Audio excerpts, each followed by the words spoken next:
Bismillahirrahmanirrahim. Assalamualaikum warahmatullahi wabarakatuh. Yang terhormat Kepala UPT SMP Negeri 1 Megok Bapak Gatot Sutrisno SPDMM, yang kami hormati Bapak Dr. Andes Zaini MPD selaku Ketua Komite UPT SMP Negeri 1 Megok, Bapak Ibu Waka dan staf, serta Bapak Ibu Guru UPT SMP Negeri 1 Megok. Alhamdulillahirrahmanirrahim. Marilah kita panjatkan puji syukur kita kehadirat Allah Subhanahu wa Ta'ala, yang mana pada kesempatan hari ini kita diberi kesehatan, masih diberi kenikmatan, sehingga kita dapat berkumpul di sini dalam keadaan sehat walafiat. Tak lupa selawat dan salam yang kita haturkan kepada junjungan kita Nabi besar Muhammad Shallallahu Alaihi Wasallam, yang mana syafaatnya akan kita nantikan di Yaumul Qiyamah kelak. Bapak Ibu, sebelum kita mulai acara kita pada siang hari ini, izinkan saya membacakan susunan acara kita. Yang pertama adalah pembukaan, dilanjutkan menyanyikan lagu Indonesia Raya. Selanjutnya sambutan dari Kepala UPT SMP Negeri 1 Megok, dilanjutkan dengan doa dan diakhiri dengan penyampaian materi diseminasi budaya positif oleh kami berdua, yaitu saya dengan Bapak Yono.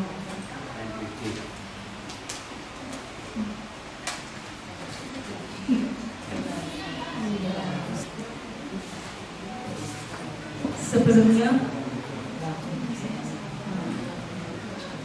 agar acara kita nanti dapat berjalan dengan lancar, marilah kita buka dengan surat Al-Fatihah. Yaumul Fatihah.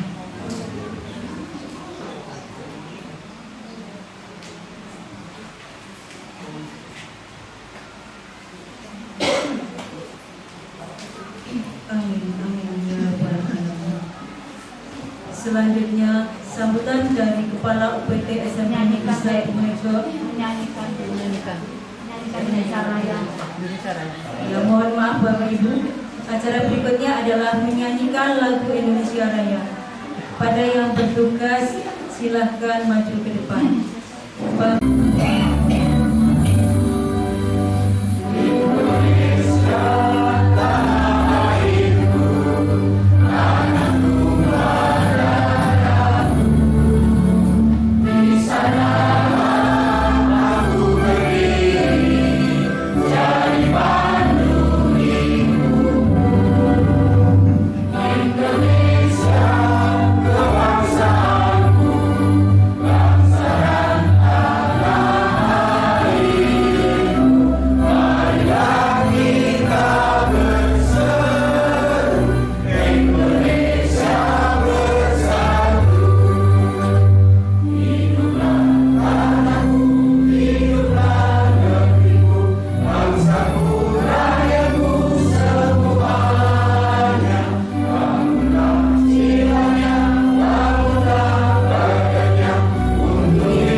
Acara selanjutnya yaitu sambutan dari Kepala UPT SMP Negeri 1 Megok kepada Bapak Gatot Sutrisno SPDMM. Silakan.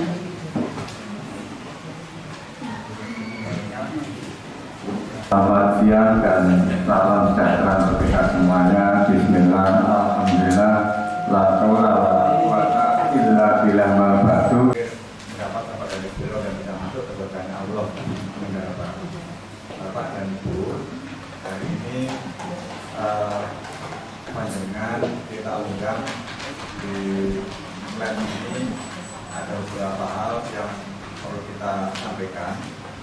Yang pertama, agenda hari ini Pak Suyono, Pak Suyono MPD dan Bu Riana ini mendapat tugas dari kegiatan guru penggerak untuk melakukan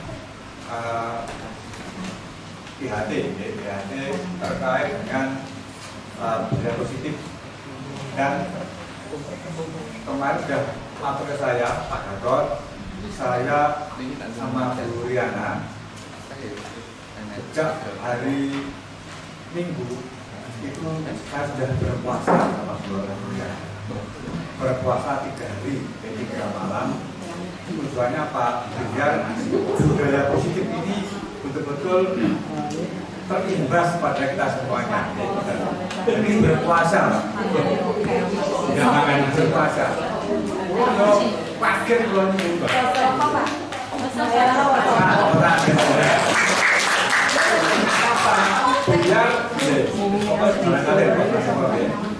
Agar apa yang disampaikan ini betul-betul berdampak, berimplikasi baik kepada kita semuanya. Karena budaya positif itu memang yang mudah.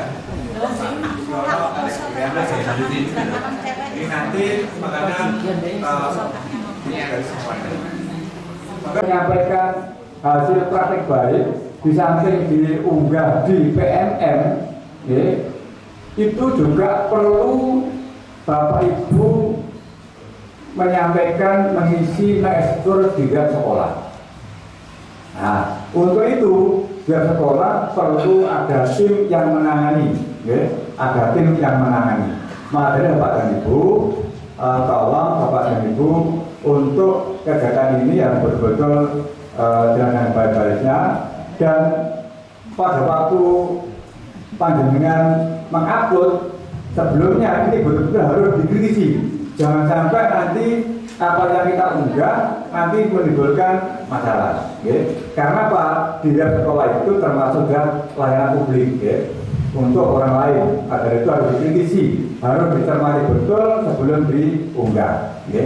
Nah, maka dari itu Bapak dan Ibu, jenengan sudah ada tempat, sudah ada wadah terkait dengan bagaimana mengeksplorasi karya besar panjenengan. Maka dari itu guru-guru muda yang menengah maupun yang senior tetap berkarya, lalu dengan unggah, bisa di PMM maupun di sekolah. Nah, di samping Bapak dan Ibu, agar nanti kegiatan sekolah, anak kamu maupun kegiatan yang lainnya biar terekam, ini ada tim khusus yaitu dokumentasi sekolah.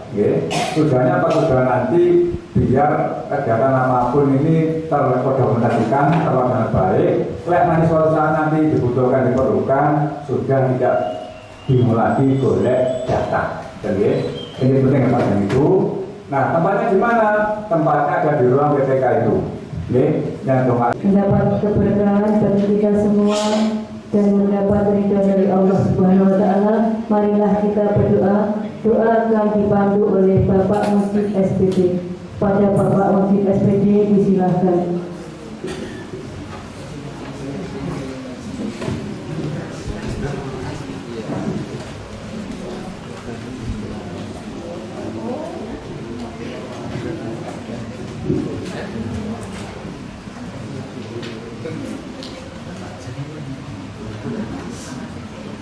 Assalamualaikum warahmatullahi wabarakatuh. Alhamdulillah, kita mengenal suasana tentang kegiatan hari ini, bagaimana belajar ibadah Allah SWT sehingga bisa membawa manfaat berkah pada anak didik kita semua. Bermanfaat itu punya hantar adalah anak yang kita. Bismillahirrahmanirrahim. اللهم صل وسلم على سيدنا محمد وعلى ال سيدنا محمد والحمد لله رب العالمين. حمد شاكر الخلائق حمد يا إله التوفيق المجيد يا رب الحمد كما ينبغي بك الله اللهم صل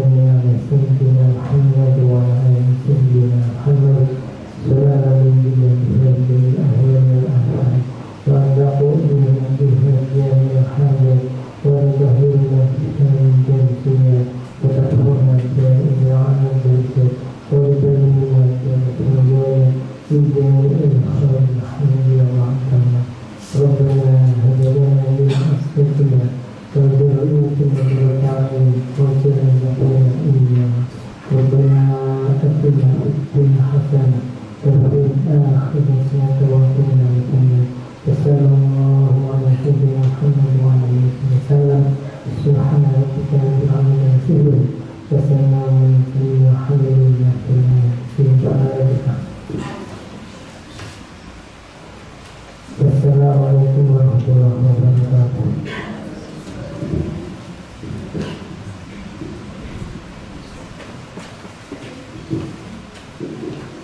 Kepada Pak Menteri disampaikan terima kasih. Materi yang akan kita paparkan akan kami bagi dua. Yang pertama nanti akan disampaikan oleh saya sendiri, terus selanjutnya akan disampaikan oleh Bapak Yono.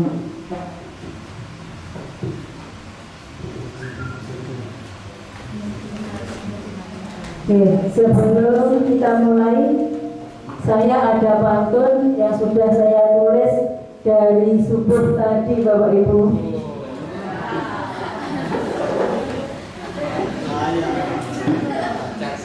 Sarapan pagi dengan roti, bersiap-siap pergi bekerja.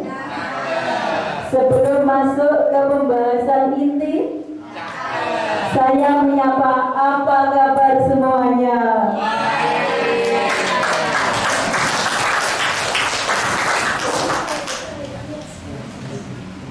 Baik Bapak Ibu, next ke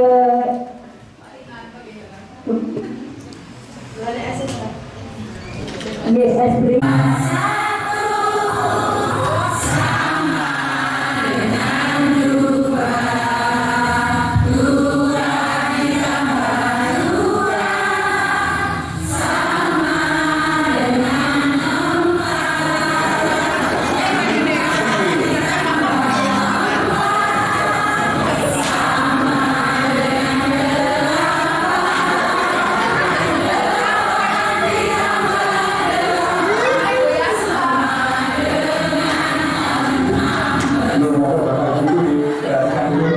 Kita lanjut lagi.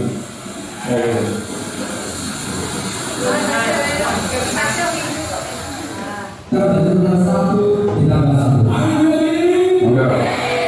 Satu, dua, tiga, semua. Satu ditambah satu sama dengan dua. Dua ditambah dua sama dengan empat. Empat ditambah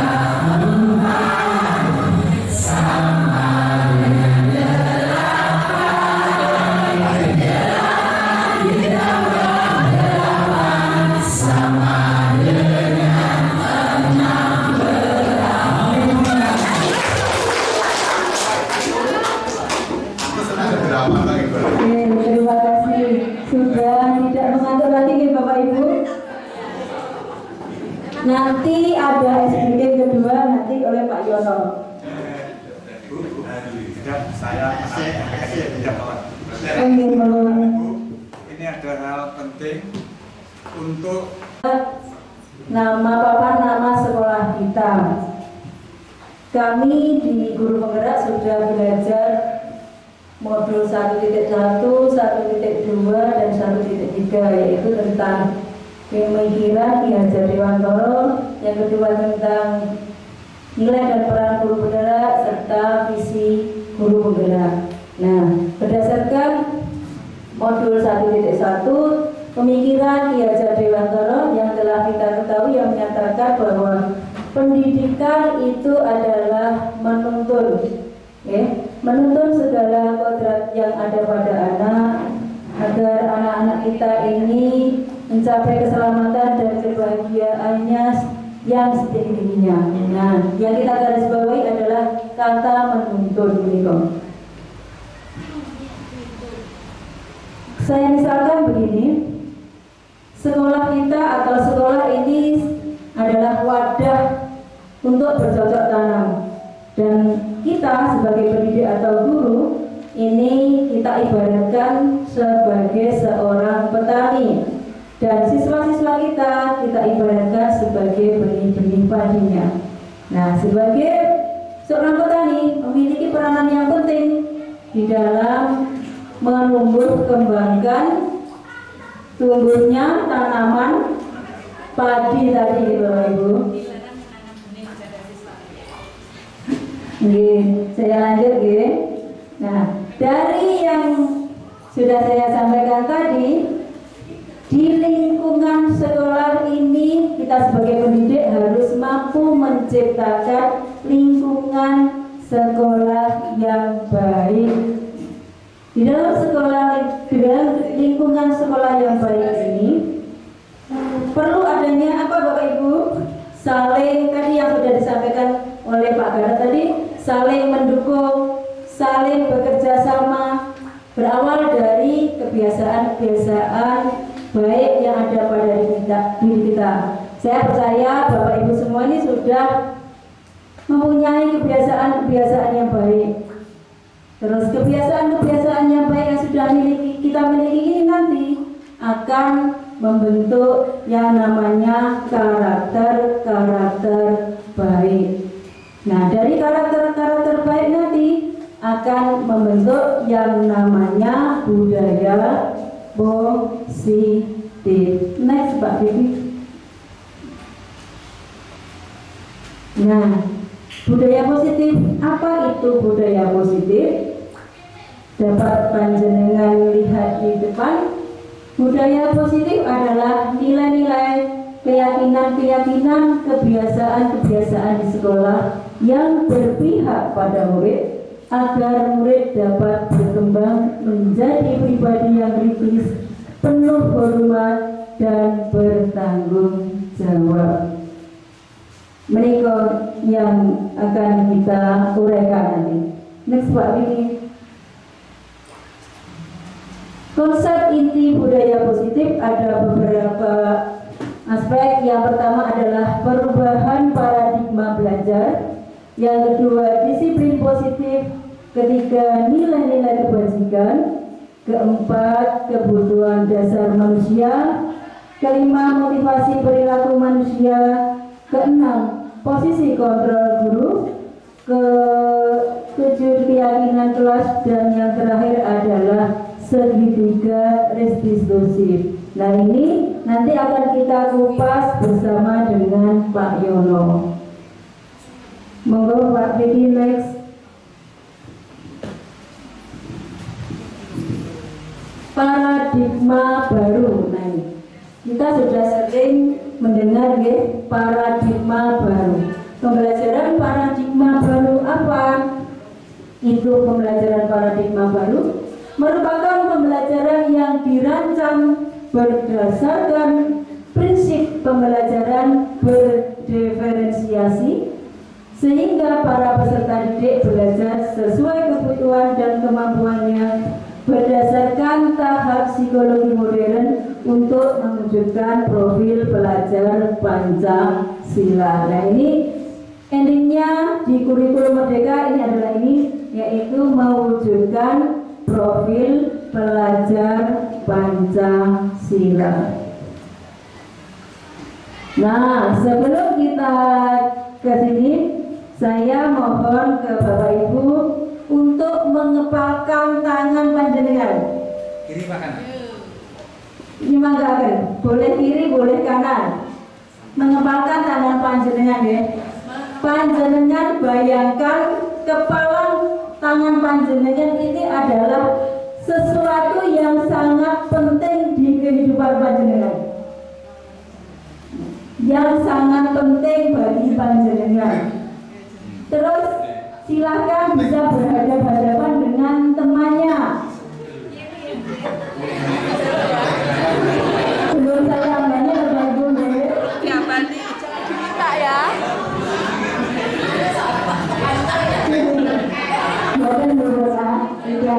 Nah, setelah tadi kita menggenggam kepala kita, ini adalah sangat penting bagi kehidupan kita. Terus teman kita itu membujuk supaya membuka kepala tangan kita. Nah, bagaimana reaksi panjenengan Bapak Ibu? Ada yang boleh dibuka tangannya? Padahal ini sudah dirayu,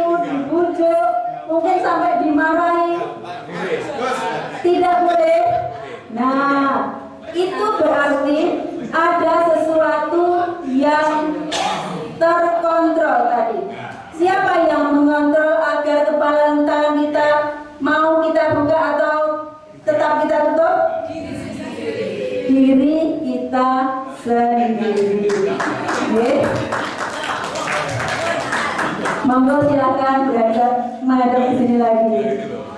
Mboten dosen nggih. Tadi kepala tangan kita mau kita buka, mau kita tutup, ini adalah atas perintah diri kita sendiri, atas kontrol diri kita sendiri. Kita tidak bisa memaksa orang lain untuk membuka, karena itu tadi sesuatu yang sangat penting. Maka hanya diri kita sendiri yang bisa mengontrolnya atau memerintahkannya. Ini miskonsepsi tentang teori kontrol yang disampaikan oleh Dr. William Glasser adalah ilusi guru mengontrol murid. Nah, sebenarnya murid itu tidak bisa dikontrol oleh guru. Mereka hanya mau atau melakukan sesuatu atas perintah mereka sendiri. Tetapi kalau mereka mau karena guru memerintah itu, berarti berdasarkan kemauan dirinya sendiri. Dia sudah sadar, berkaitan dengan kontrol tadi. Yang kedua, ilusi bahwa semua penguatan positif, efektif dan bermanfaat. Nah, ini bahwa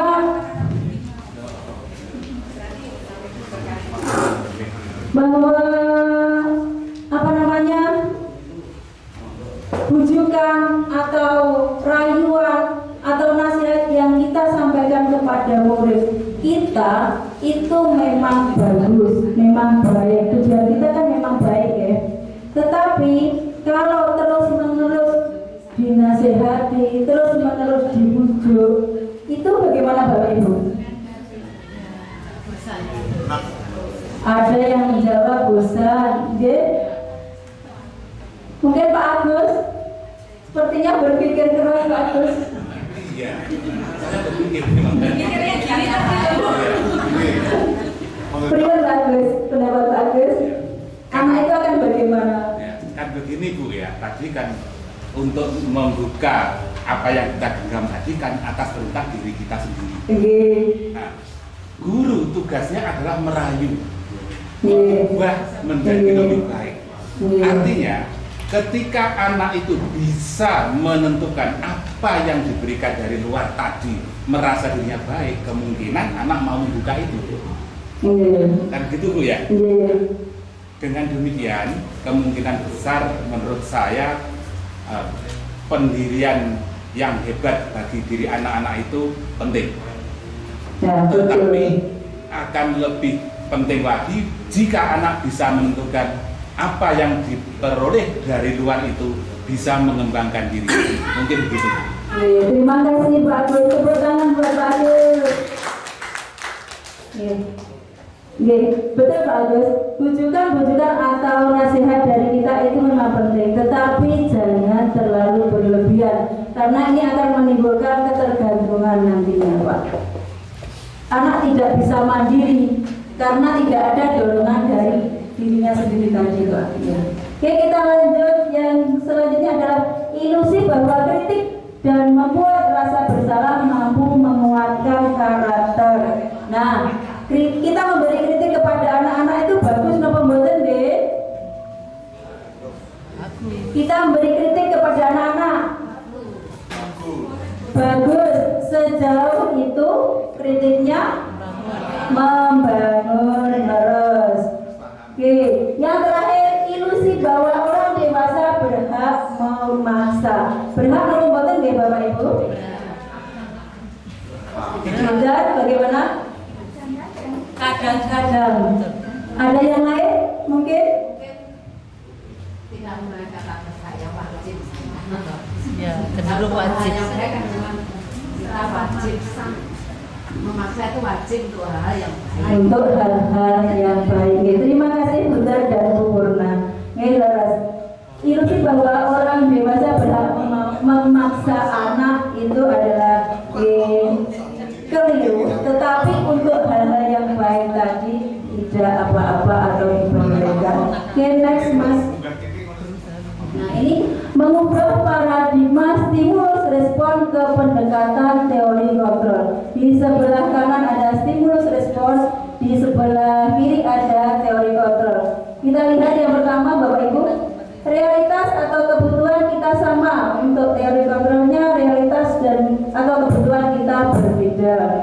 Semua orang melihat yang sama, yang kanan setiap orang memiliki gambaran berbeda. Kita mencoba mengubah orang agar berpandangan sama dengan kita. Teori kontrol kita berusaha memahami pandangan orang lain tentang dunia. Sampai pada bahwa orang lain bisa mengontrol saya. Hanya saya tadi. Hanya Anda yang bisa mengontrol diri Anda. Saya bisa mengontrol orang lain, Anda tidak bisa mengontrol orang lain. Pemaksaan ada pada saat bujukan gagal. Kolaborasi dan konsensus menciptakan pilihan-pilihan baru. Dan yang terakhir adalah model berpikir menang atau kalah.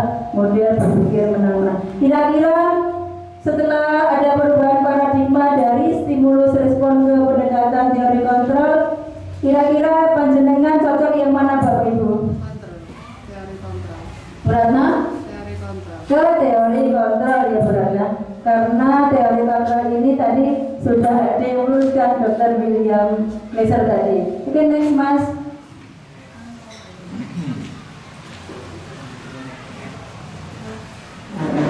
Oke, disiplin positif. Nah, kalau kita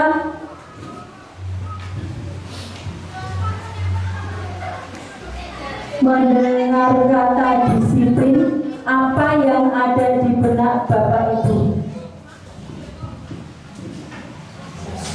Disiplin. Bu Eni? Semuanya berjalan sesuai dengan peraturan. Nah, semua berjalan sesuai dengan peraturan.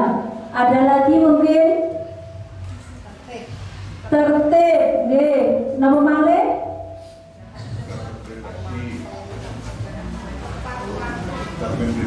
Tepat waktu, ada cermin pribadi ya Pak. Oke, terima kasih Bapak Ibu. Disiplin ada juga yang menghubungkan atau mengaitkan dengan hukuman kadang-kadang ya. Nah itu adalah hal yang berbeda ya. Disiplin ini berasal dari bahasa Latin disciplina, artinya belajar. Yang dimaksud disiplin adalah disiplin diri yang memiliki motivasi internal yang berarti bertanggung jawab terhadap apa yang dilakukannya, karena mereka mendasarkan tindakan mereka pada nilai-nilai kebajikan universal. Jadi artinya disiplin kita garis bawahi yaitu ada motivasi dari internal atau dari dalam diri kita. Tujuannya adalah menanamkan motivasi pada murid kita untuk menjadi orang yang mereka inginkan dan menghargai sendiri dengan nilai-nilai yang mereka percaya. Nah tadi tanpa pengaruh pada adanya hukuman atau hadiah, mereka akan tetap berperilaku baik dan berlandaskan nilai-nilai kebaikan karena mereka ingin menjadi orang yang menjunjung tinggi nilai-nilai yang mereka hargai atau mencapai suatu tujuan mulia.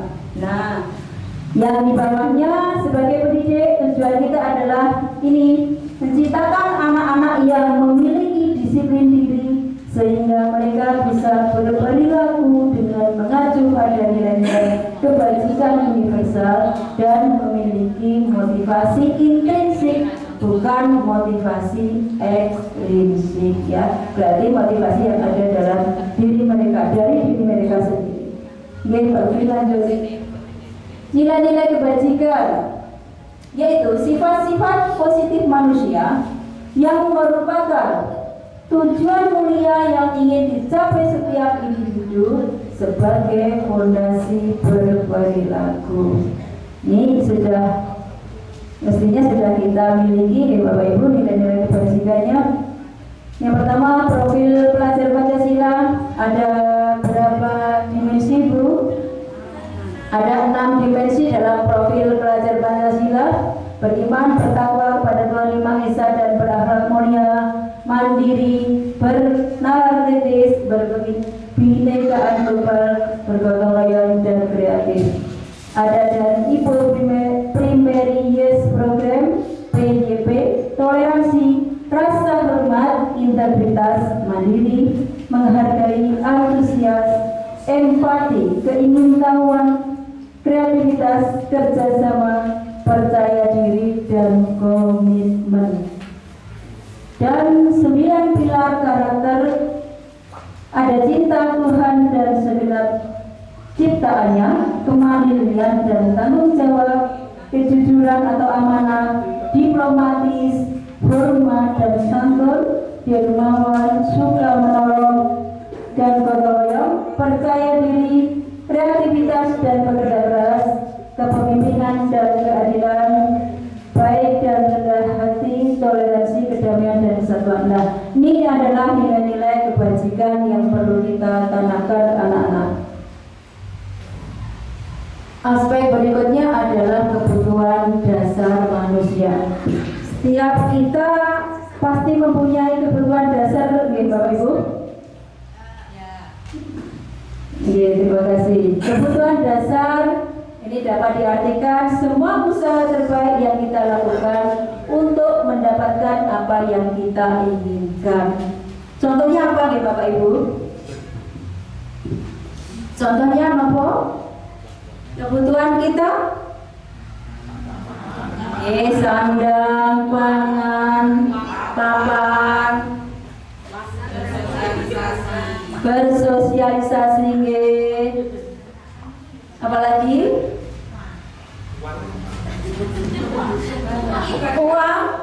uang, Nah, kita bisa lihat ada beberapa kebutuhan manusia. Ada 5 kebutuhan dasar pada manusia. Yang pertama adalah bertahan hidup. Ini berkaitan dengan tadi makanan, makan, minum, tadi rumah, kesehatan, keamanan, dan pakaian tadi, sandang, pangan, papan tadi. Yang kedua, kasih sayang dan rasa diterima. Ternyata kita juga perlu ini Bapak Ibu, kasih sayang dan rasa diterima. Panjenengan butuh kasih sayang dari ibu atau suami atau istrinya di rumah, dari anak-anak juga. Contohnya untuk memberi dan menerima kasih sayang, rasa diterima, dipedulikan, berbagi, kerjasama dalam kelompok. Nah, ini masuk di kategori kasih sayang dan rasa diterima. Terus yang ketiga, penguasaan. Contohnya harga diri, keinginan untuk dianggap berharga, bisa membuat perbedaan, bisa membuat pencapaian kompeten dan diakui. Selanjutnya kebebasan, ada kemandirian, otonomi, memiliki pilihan, mencoba hal baru dan mampu mengendalikan seseorang. Dan terakhir kesenangan, ada kesenangan sendiri, bermain dan tertawa. Nah, ini 5 kebutuhan. Dan yang terakhir yang pasti kita inginkan ya, kita sudah di sekolah dengan berbagai banyak tugas, kita pasti membutuhkan ini yang terakhir, kesenangan. Oke Bapak Ibu, oke lanjut Mas. Nyanyinya sebentar ya Bapak Ibu. Nanti kita kebaruan dulu, jangan nyanyi dulu.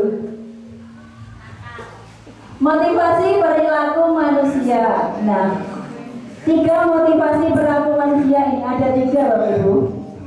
Untuk menghindari ketidaknyamanan atau hukuman. Nah, biasanya ini nanti kita kaitkan ke siswa kita. Yang kedua, untuk mendapatkan imbalan atau penghargaan dari orang lain. Yang ketiga, untuk menjadi orang yang mereka inginkan dan menghargai diri sendiri dengan nilai-nilai yang mereka percayai. Nah, biasanya Bapak Ibu, kalau kita memberi tugas ke siswa kita, motif dari 3 motivasi ini termasuk yang mana biasanya? Kita memberi tugas ke siswa kita, motivasi siswa kita untuk mengerjakan tugas dari kita ini masuk ke motivasi yang mana Bapak? Takut mendapat hukuman, Terus mungkin ada lagi selain takut mendapat hukuman atau ketidaknyamanan, menghindari ketidaknyamanan,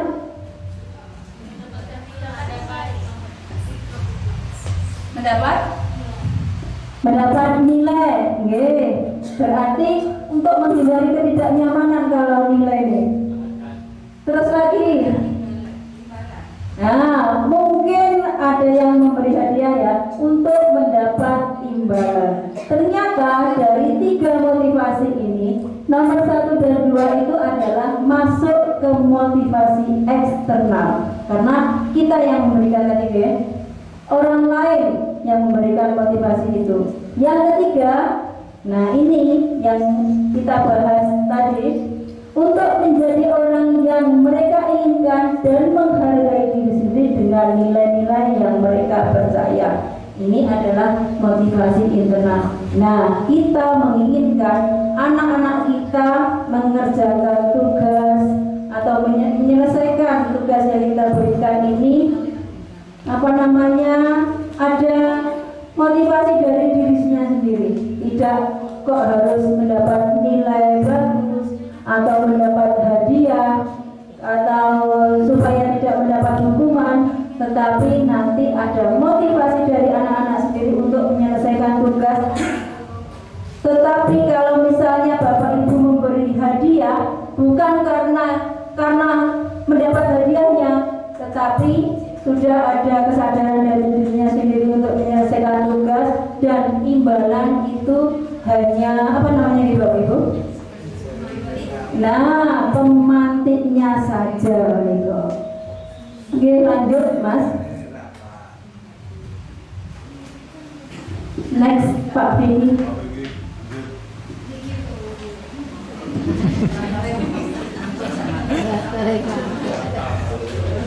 Motivasi perilaku manusia ini dibedakan menjadi 3 Bapak Ibu. Ada hukuman, ada konsekuensi, dan restitusi. Apa itu hukuman? Apa bedanya dengan konsekuensi dan restitusi? Dapat kita lihat di depan. Hukuman itu tidak terencana. Kita memberi hukuman ke siswa, ternyata itu tidak terencana atau tiba-tiba murid tidak tahu apa yang akan terjadi dan tidak dilibatkan, bersifat satu arah, karena yang biasanya memberi hukuman itu kita berupa fisik maupun psikis. Untuk konsekuensi adalah suatu yang terencana dan disepakati. Konsekuensi itu ternyata sudah direncana dan disepakati antara guru dan murid, sudah dibahas dan disetujui oleh murid dan guru. Tidak nyaman untuk jangka waktu pendek, guru di sini senantiasa memonitor murid. Untuk restitusi, menciptakan kondisi bagi murid untuk memperbaiki kesalahan mereka. Proses kolaboratif yang mengajarkan murid untuk mencari solusi atas masalahnya sendiri dan membantu murid berpikir tentang orang seperti apa yang mereka inginkan dan bagaimana mereka harus memperlakukan orang lain. Nah, dari ketiga ini ada hukuman, hukuman, konsekuensi, dan restitusi. Yang baik yang mana Bapak Ibu? Mas Vicky? Restitusi. Yang terbaik adalah restitusi. Restitusi itu seperti apa? Nanti kita bahas. Yang dibahas oleh Pak Yono nanti pada sesi berikutnya. Oke, next. Jangan sampai salah ya dulu. Oke, ini ada satu lagi. Nah, ini ada sebuah kalimat. Nanti panjenengan jawab ini termasuk hukuman atau konsekuensi. Mencatat 100 kali di dalam buku kalimat, saya tidak akan terlambat lagi karena terlambat ke sekolah. Indikasinya terlambat ke sekolah, terus disuruh menulis, mencatat 100 kali di dalam buku kalimat, saya tidak akan terlambat lagi. Ini termasuk hukuman atau konsekuensi ya Bapak Ibu?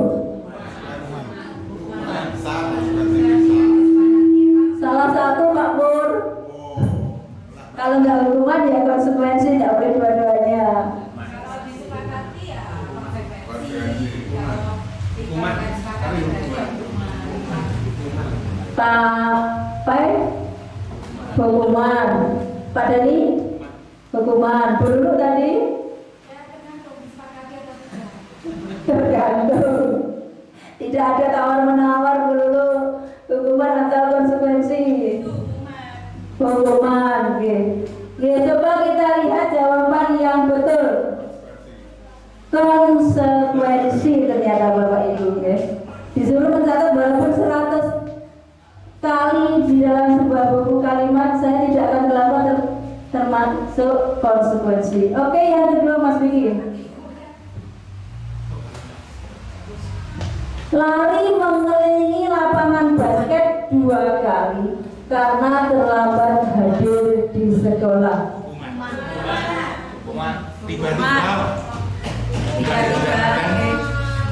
Mungkin ada yang selain hukuman? Adakah? Tetap konsekuensi.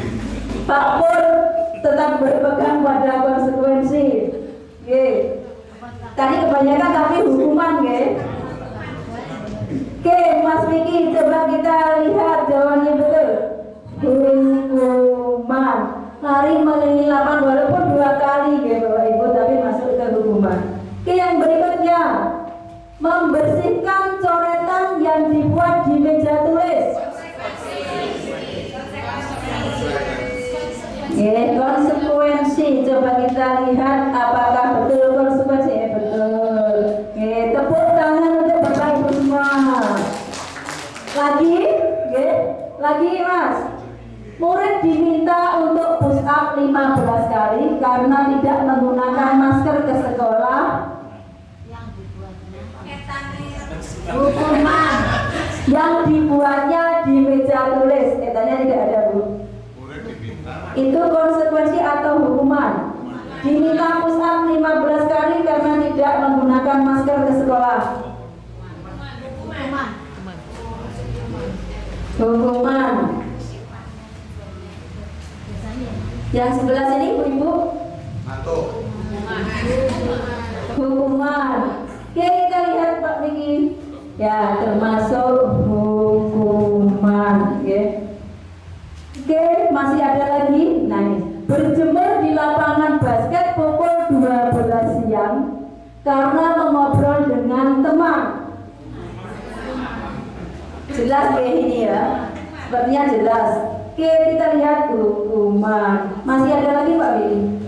Oke, masih. Murid diminta bertelanjang kaki sepanjang hari karena tidak menggunakan sepatu warna hitam sesuai peraturan sekolah.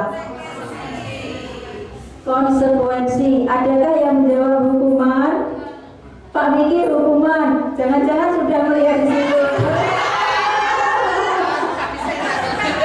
Operatornya begini. Oke, kita lihat lagi. Ternyata jawabannya hukuman. Karena sudah tahu duluan, ya 100 ya. Oke, kita lanjutkan ke 5 posisi kontrol guru. Nah, sebelum kita ke posisi kontrol, ya kita lihat video dulu. Tapi jangan semuanya nih. Nanti kalau saya bilang stop, saja stop aja. Stop.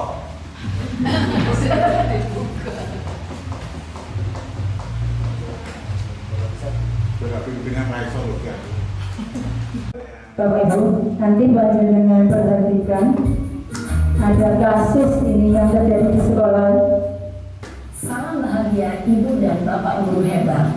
Dalam penerapan disiplin positif restitusi, salah satu program yang dikembangkan adalah 5 posisi kontrol. 5 posisi kontrol dalam restitusi adalah proses perjalanan seorang pendidik agar dapat mengenali dirinya. Pada video kali ini, kita akan membahas tentang 5 posisi kontrol yang dikembangkan oleh Diane Dawson dan contoh penerapannya.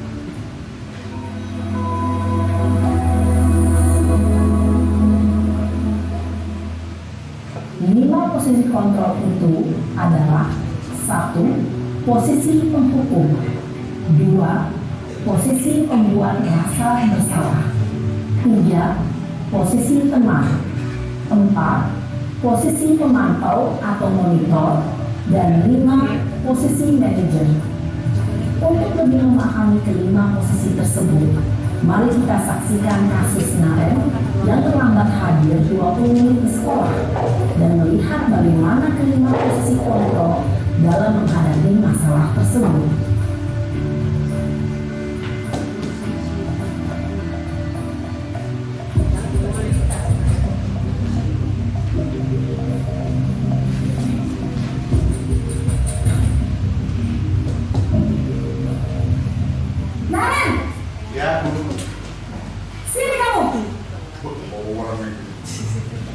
Selamat pagi, Bu. Selalu terlambat. Kamu deh, pasti terlambat. Maaf, Bu. Saya... Apa? Apa coba? Alasan kamu apa lagi? Kapan sih kamu tidak terlambat? Alasan kalian kamu jadi anak? Saya... Dasar pemalas. Gak kamu kapok sih kamu. Sudah berapa kali terlambat? 4 kali, Bu. Sana, kamu keliling lapangan basket 2 kali. Kenapa saya harus ke lapangan basket, Bu? Kenapa? Kamu melawan ibu. Berani-beraninya jawab. Sudah terlambat, masih berani jawab pula. Sekarang, keliling lapangan basket 5 kali sekalian. Biar kapok. Cepat. Pergi sana ke lapangan basket. Oke, di stop Mas. Posisi menghubung. Ini masuk ke posisi penghukum. Nah, kita kadang-kadang tidak sadar nih Bapak Ibu, kalau ada siswa itu sudah membuat ulah, terus dari 5 posisi yang atas Mas, keluar dari video dulu. Atasnya satu lagi. Nah, 5 posisi kontrol itu tadi. Kalau ada kasus seperti itu tadi, berarti posisi kita ada pada penghukum ya. Kadang-kadang kita tidak sadar kalau kita itu di posisi sebagai penghukum. Itu juga kadang terjadi pada diri saya. Apalagi saya menghadapi anak-anak saya yang kelas saya itu luar biasa ya. Posisi penghukum itu kadang-kadang juga saya lakukan. Nah, di antara 5 posisi ini kira-kira Bapak Ibu sudah melaksanakan yang mana ya? Semua sudah. Penghukum ya? Teman ya? Terus pembuat merasa bersalah ya? Pemantau ya? Manajer? Ya. Dari kelima ini kira-kira yang terbaik adalah pada posisi yang terakhir ya, pada posisi manajer. Ya. Ke halaman 23 Mas. Contoh tadi adalah penerapan posisi kontrol guru. Kasus murid datang terlambat. Sebagai penghukum tadi kita lihat kata-katanya atau kalimatnya. Terlambat lagi tadi sangar di bawah Ibu. Selalu datang terlambat. Kapan bisa datang tepat waktu? Nada suaranya tinggi, bahasa tubuhnya, matanya melontot dan jari menunjuk-nunjuk atau menghardik. Mungkin dari kita ini sudah pernah mengalami ya. Itu adalah posisi sebagai penghukum. Nah, kita bedakan dengan membuat rasa bersalah tadi. Kamu ini bagaimana ya? Kamu sudah berjanji dengan ibu tidak akan terlambat lagi. Kamu kenapa ya senang sekali mengecewakan ibu? Ibu benar-benar kecewa sekali. Biasanya dari segi bahasanya bagaimana? Dari nadanya. Kalau merasa bersalah, memelas, dawai bermusiman ya. Terus tutur bahasanya itu direndahkan, adanya direndahkan, agak halus biasanya. Ya kita seperti memelas itu lah. Next Pak. Nah kalau posisi teman ini beda lagi. Bagaimana bagaimana sih kamu? Kemarin kamu sudah berjanji ke Bapak bukan? Kenapa terlambat lagi? Sambil tertawa ringan, ini ada tertawanya karena posisi kita setara teman. Ya sudah, tidak apa-apa, duduk dulu sana. Nanti Pak Guru bantu kamu ini sambil tersenyum-senyum. Ini kadang-kadang juga kita lakukan di kelas nih Bapak Ibu. Terus kalau pemantau, biasanya kalau pemantau ini mengawasi Bapak Ibu. Kamu terlambat 15 menit, apakah kamu sudah mengerti konsekuensi yang harus dilakukan bila terlambat? Nah, biasanya sebagai pemantau itu dikaitkan dengan tata tertib yang ada di sekolah. Melanggar yang mana? Seperti itu. Nanti pada saat jam istirahat kamu harus tinggal di kelas untuk menyelesaikan tugas yang bertiga tadi. Saya tunggu. Nah, itu sebagai pemantau. Kadang-kadang diri kita juga memposisikan diri sebagai posisi pemantau ya Bapak Ibu. Nah, tetapi alangkah baiknya nanti kita posisikan diri kita di posisi manajer. Bagaimana kalimatnya? Kita lihat Pak Bedi. Nah, sebaiknya seperti ini ternyata Bapak Ibu. Apakah kamu mengetahui jam berapa sekolah dimulai? Ya, jadi kamu terlambat. Kira-kira bagaimana kamu akan memperbaiki masalah ini? Baik, ini tidak bisa dilakukan. Apakah besok akan ada masalah untuk kamu agar bisa hadir tepat waktu di sekolah? Baik, saya hargai usahamu untuk memperbaiki ini. Nah, di sini kalau posisi manajer, kita sebagai guru ini membimbing anak untuk menyelesaikan masalahnya sendiri.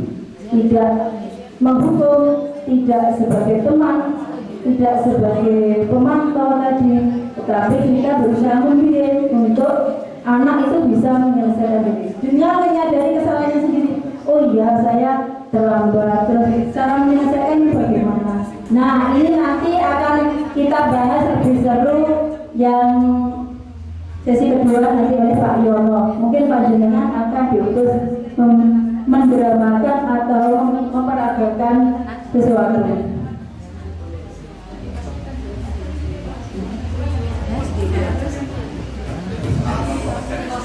Oke, dari saya itu Bapak Ibu akan dilanjut oleh pemaparan materi selanjutnya oleh Pak Yono. Silakan Pak Yono.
kita.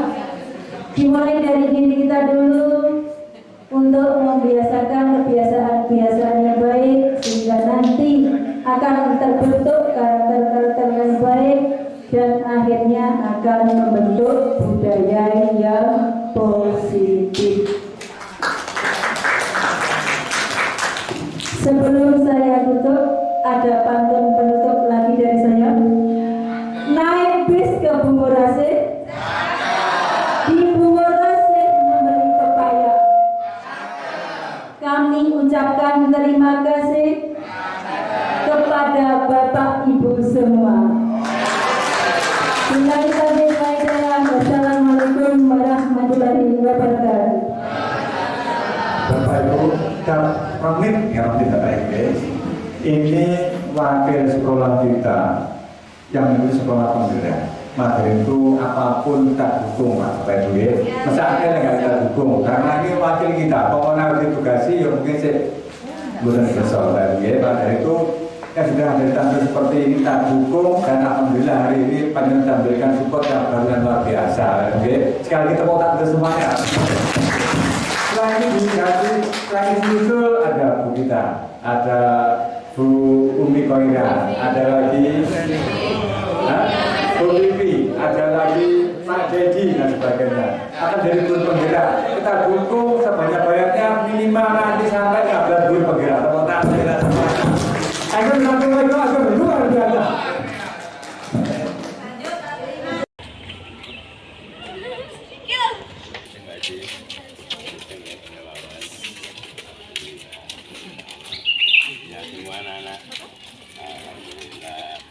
Ada BPK, ada apa yang dari Pramuka Garuda.